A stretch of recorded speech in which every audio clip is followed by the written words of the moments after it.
Living the life with Aunty D. Questions from you and answers from me. Answers of peace. My first set of questions today are about being the startup entrepreneur. That's who you are, created to be. Turn everything into profit that gives God the glory. As an entrepreneur myself, this is something I've found works with purpose, passion, and integrity. So let's go with your questions.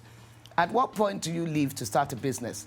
At the point when it is business sense to do so. First and foremost, understand that wherever you are is your place of process and preparation. How dedicated have you been?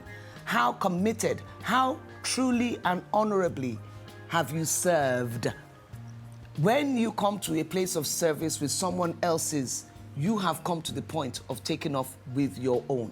Usually what happens is there's a build-up with your collateral, your exposure, your experience. In particular, watch how you work with training up relationships in your sphere.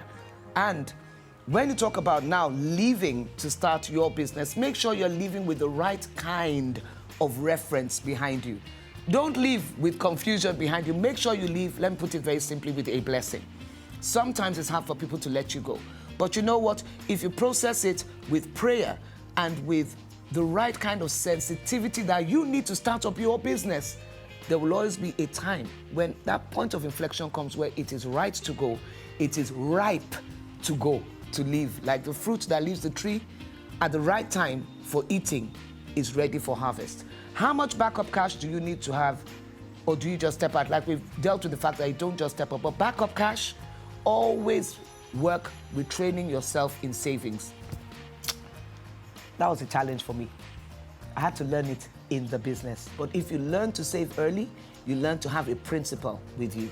Second question, what are the 3 most important things I need to do to start a business? You know what, I'll first take it with, what are the 3 most important things you need to start a business? You need your head, you need your heart, and you need your guts. You need your head because that connects to your plan.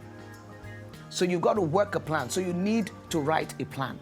Secondly, your heart. Your heart is the place of your spirit, your place of consecration. I always say preparation is consecration.